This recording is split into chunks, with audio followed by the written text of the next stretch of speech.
Donc, on va revenir maintenant sur les stratégies cognitives d'opposition. Vous vous rappelez les stratégies à contrôle interne. Donc là, on l'a vu à l'instant, c'est le contrôle des envies. Donc comme je vous ai dit tout à l'heure, le contrôle des envies, il y a savoir que les envies surviennent par vagues. Donc ça, on va l'expliquer à notre patient, comme je vous l'ai expliqué précédemment, que l'envie arrive, et si on fait une activité, quelque chose, par exemple, appeler une personne au téléphone, on va passer un bon moment, et quand on va raccrocher, on se rendra compte que l'envie a disparu, enfin, a été différée. Il y a aussi dans une stratégie cognitive d'opposition, la distanciation. On se dit, quel jugement je porterai dans 6 mois sur mes difficultés de l'instant? Ou alors, on l'a vu aussi tout à l'heure, occuper le terrain cognitif par des petites phrases répétées en boucle. Donc là, bien sûr, c'est caricatural. Hein. La cigarette, j'arrête, dehors l'alcool. À nous, aux patients aussi, de se trouver, de créer ensemble des petites phrases motivantes. Comme stratégie cognitive d'opposition, il y a, comme on vient de le voir, se répéter la liste de ses motivations. Donc on peut aussi les résumer, vous rappeler sur la balance décisionnelle. Un tableau, bénéfice de l'arrêt, inconvénient de l'arrêt, avantage de la consommation, inconvénient de la consommation. Donc on se refait un petit tableau, on voit ce qui motive notre patient. On peut aussi voir avec notre patient comme stratégie cognitive d'opposition, donc à contrôle interne, cognitif, penser à autre chose, puiser dans un stock de pensées plaisantes. Analogie par exemple avec le changement de sujet de conversation pour couper court à une conversation pénible. Aller chercher, aller puiser dans des pensées plaisantes chez le patient. Qu'est-ce qui lui plaît? Et aussi, donc une des stratégies cognitives d'opposition qui revient et qui est centrale, l'auto-encouragement. Donc on va résumer un petit peu ça avec l'exemple du tabac. Faut voir le tabac, comment mettre en place des alternatives aux effets positifs de la cigarette. Donc la cigarette, elle a plusieurs fonctions. Donc on va voir avec notre patient quelle est la fonction, la fonction prépondérante chez le patient. En se disant que carrément, vous allez voir, la cigarette peut occuper plusieurs fonctions chez le patient, vous allez comprendre. Donc il peut y avoir la cigarette plaisir. Et donc là, on va opter plutôt vers la recherche de stratégies chez le patient qui peut lui faire plaisir. Autre façon de se faire plaisir. Il y a également la cigarette anti-stress. Donc là, on va rechercher des techniques, par exemple, de relaxation, de l'activité sportive qui diminue le stress. Il y a également la cigarette soutien pour le moral. Donc là, on va plutôt opter et se diriger vers de l'écoute, plus de séances de TCC, ou alors un traitement médical plus adapté. Ou alors également la cigarette pour s'affirmer. Et là, on va travailler davantage avec notre patient sur les techniques d'affirmation de soi. Donc cigarette plaisir, cigarette anti-stress, cigarette soutien pour le moral, cigarette pour s'affirmer. Donc 4 types de fonctions de la cigarette attention chez le patient, vous pouvez trouver plusieurs fonctions de la cigarette. Mais on va voir un petit peu quelle est la fonction prépondérante chez le patient. C'est plutôt quand même une cigarette plaisir ou plutôt quand même une cigarette anti-stress? À vous de voir. Donc là, on a vu jusqu'à présent au niveau TCC plutôt l'aspect comportemental. Maintenant, on va voir comment travailler avec nos patients sur l'aspect cognitif. Donc, on utilise avec le patient le modèle cognitif de Beck. Donc là, je vous ai noté le modèle cognitif de Beck, donc qui date un petit peu, mais qui est très central dans le travail des TCC. Donc, vous voyez, il y a le stimulus activateur et 2 types de croyances. Donc là, il va y avoir tout ce qui est situation sociale, convivialité, effets gustatifs, ou alors aussi les effets psychologiques, je suis stressée, je suis anxieuse, ou le patient est déprimé. 2 types de croyances, 2 types de pensées. Il y a la pensée, on va voir en quoi consiste chaque type de pensée tout à l'heure. Là, je vous montre juste le schéma. Il y a la pensée ou croyance, c'est pareil, anticipatoire positif, et la pensée anticipatoire soulageante. Ces 2 types de pensées vont faire que le patient va avoir envie. Une fois que le patient va avoir envie et qu'il a accès à ce qu'on appelle la pensée permissive, une fois que la pensée permissive est activée, forcément, presque obligatoirement, le patient va avoir recours, par exemple, là c'est pour un patient addict à l'alcool, au comportement, à la conduite addictive, ou au comportement d'alcoolisation. Donc nous, thérapeutes, et dans notre travail cognitif, il faut absolument ne pas à ce que le patient n'arrive pas à la pensée permissive. Parce qu'on sait que si la pensée permissive a été déclenchée, forcément, le comportement d'alcoolisation va avoir lieu. Donc vraiment, on va travailler sur les pensées anticipatoires. Positives, soulageantes. Notre travail cognitif va être avec le patient que lui-même arrive à identifier le type de pensée. Quand la pensée arrive et le type de pensée pour pouvoir travailler sur des stratégies et ne pas arriver à la pensée permissive qui engendrerait le comportement d'alcoolisation. Pour cela, on va apprendre avec notre patient, le patient va apprendre à remplir la fiche à 3 colonnes de Beck. Donc le patient, après, va avoir des automatismes et va remplir par exemple ce tableau. Situation, on l'a vu tout à l'heure, toujours pareil, situation, émotion, pensée. Donc voilà la fiche à 3 colonnes de Beck. Donc vous voyez, au niveau situation, on va un petit peu préciser quand, où, avec qui, comment. Donc quand, à quel moment le patient va avoir envie de consommer. À quel moment la pensée va arriver. Période particulière pour le sujet ou l'endroit. La raison qui font que cet endroit va favoriser l'envie, la reprise. Avec qui? Seul ou avec d'autres personnes. Et rôle de ces personnes dans le comportement. Comment? Une reprise brutale ou progressive. Un comportement binge par exemple. Une reprise prévisible ou imprévisible. Vous vous rappelez les émotions associées. Avant, pendant et après le comportement. C'est plutôt des émotions positives ou négatives. En quoi ont-elles favorisé la reprise? Donc on va poser toutes ces questions au patient. Pour qu'après, pour lui, ça devienne un automatisme. Et troisième catégorie, les pensées. Avant, pendant et après la conduite addictive, le comportement addictif. En quoi ce que j'ai pensé a favorisé mon comportement? À quoi j'ai pensé quand j'ai voulu consommer? Donc vous vous rappelez, les pensées anticipatoires, on va apprendre au patient à les identifier. Donc on va lui montrer, il va apprendre ce que c'est une pensée anticipatoire. Donc on va lui mettre des exemples.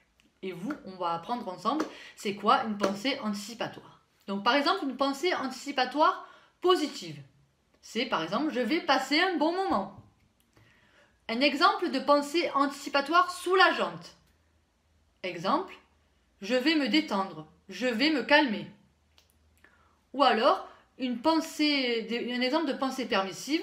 Attention, vous vous rappelez, une fois que les pensées anticipatoires sont là, une fois que la pensée permissive est là, le comportement addictif, le comportement d'alcoolisation va avoir lieu. Donc il ne faut vraiment pas que la pensée permissive soit déclenchée.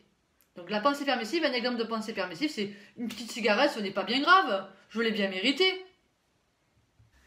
Donc nous poursuivons sur le travail d'identification des pensées. Alors il y a d'autres types de pensées à identifier avec notre patient. À lui montrer, à lui expliquer en quoi consiste par exemple, c'est quoi des pensées minimisantes et des pensées maximalisantes. Donc un exemple de pensée minimisante, par exemple, aujourd'hui c'est la fête, j'en fume une, demain j'arrête. Quand on l'applique au travail sur les addictions au tabac. Ou alors ce n'est pas grave. Donc comme la dénomination l'indique, ce sont des pensées minimisantes et qui sont activées par des émotions positives, agréables, par exemple le plaisir, bien-être. Ensuite, il y a les pensées maximalisantes qui sont, elles, activées par des émotions désagréables, un malaise émotionnel ou alors un sentiment de découragement. Donc ces pensées maximalisantes vont maximaliser, comme le nom l'indique, les émotions et engendrer des pensées comme « j'en ai repris une, c'est foutu, je n'aurais jamais dû, je suis nul ». Donc vous allez aussi travailler sur l'identification de ces pensées pour travailler aussi sur les émotions. Donc voilà le panel des différents types de pensées à identifier avec nos patients pour ensuite travailler sur les stratégies adaptées. Ensuite, pour la dernière étape de la TCC, bien sûr, on va travailler donc sur le stade de la rechute. On l'a déjà vu précédemment. Donc là, on va vraiment travailler avec notre patient sur le fait que c'est une phase de reprise consciente ou non des habitudes. C'est une étape normale du déroulement du processus de changement. Une fois que le patient est arrivé à ce stade, vous allez voir avec lui indiquer que c'est une étape normale. S'il a reconsommé, ça fait partie du changement, du processus.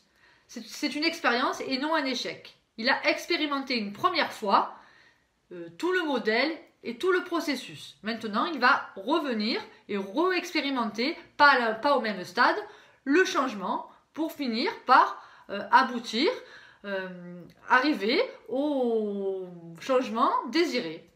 On lui indique également qu'en général, et ça, à ce stade, on peut lui indiquer que le changement escompté évolue et en général est effectif au bout de 5 à 6 fois la roue effectuée. 5 ou 6 fois le cycle en moyenne aboutit à l'arrêt total. C'est une moyenne des études, une moyenne dans la littérature. 5 à 6 fois on fait la roue pour arriver à l'arrêt. Donc il y en a, ils y arrivent en faisant moins de fois moins que 5 fois. Il y en a, ils vont faire par exemple 8 fois le cycle. Ça dépend, c'est une moyenne.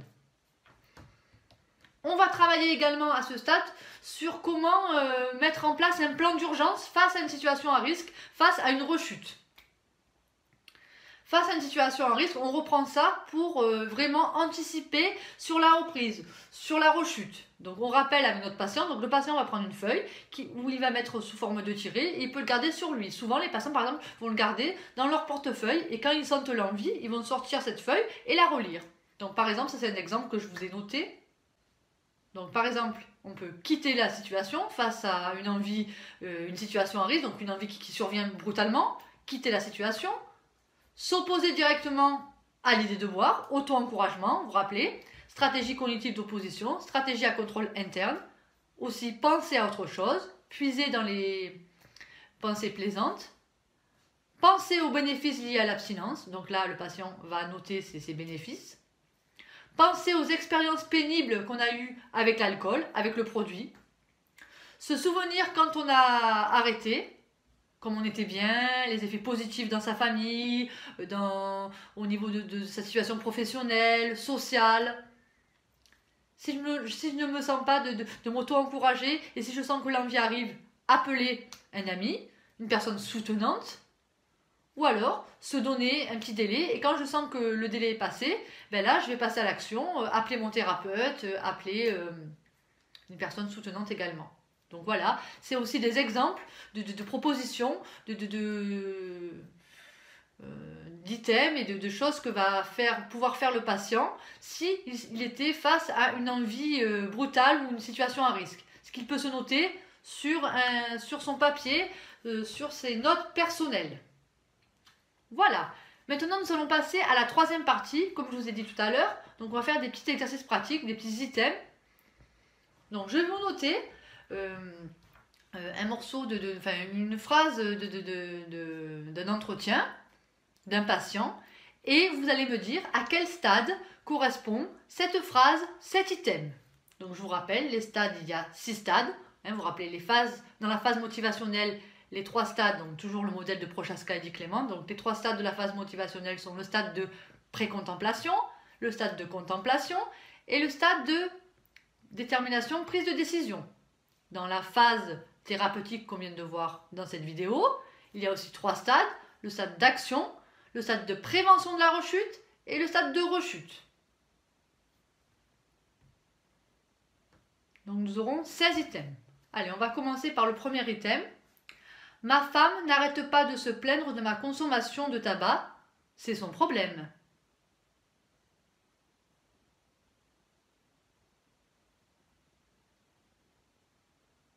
Donc là, il s'agit du stade de pré-contemplation.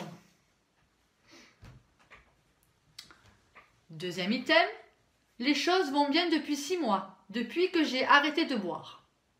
Donc là, on va se fixer que, par exemple, pour arriver au stade de prévention de la rechute, on se base sur une période de 6 mois. Donc là, on est donc au stade de prévention de la rechute puisqu'on a noté 6 mois. Troisième item, est-il possible d'arrêter la cocaïne d'un coup? Est-ce qu'il vaut mieux diminuer progressivement? Comment s'y prendre en fait?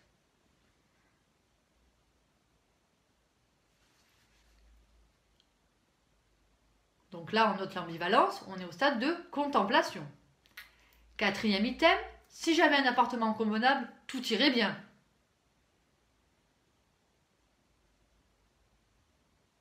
Donc là, on peut identifier facilement le déni. Stade de pré-contemplation. 5e item, j'ai fumé 2 joints de moins cette semaine.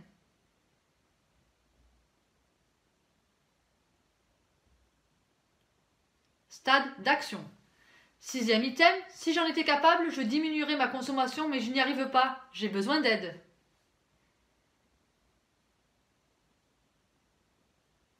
Stade de contemplation.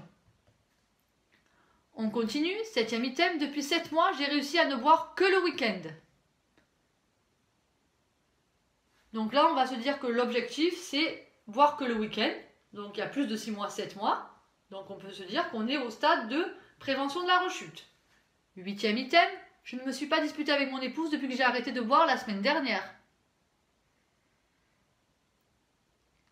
Semaine dernière, donc on peut se dire stade d'action. 9e item, je n'ai pas de problème, c'est pour faire plaisir à ma femme que je suis là. Donc là, on peut aussi identifier le déni. Stade de pré-contemplation. 10e item, parfois je me dis qu'il faudrait que je fume un peu moins peut-être, ça me ferait du bien. Donc là, on peut identifier, nous sommes au stade de contemplation. 11e item, depuis hier, je ne bois plus. Donc là, stade d'action. 12e item, j'ai peur de rechuter à force de sortir avec les mêmes personnes. Stade de prévention de la rechute. 13e item, je ne suis pas dépendant de la cigarette, j'arrête quand je veux. Phrase qui revient assez souvent.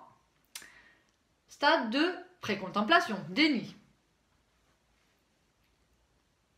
14e item, je ne pensais pas rechuter une nouvelle fois, je crois que je suis incurable. Donc là, vous voyez, la pensée maximalisante, je crois que je suis incurable, et on est au stade de la rechute. 6e stade de la phase thérapeutique. 15e item, je connais mes limites. Si je sens que je perds le contrôle, alors j'arrêterai, je le sais. Déni, stade de pré-contemplation. 16e et dernier item, c'est difficile de ne pas consommer d'alcool pendant la semaine, mais je vais de mieux en mieux depuis 1 mois. Stade d'action. Voilà, je vous remercie de votre attention. Et si vous avez une question ou des remarques, n'hésitez pas à m'envoyer un mail à nathalie.parola@ap-hm.fr. Merci.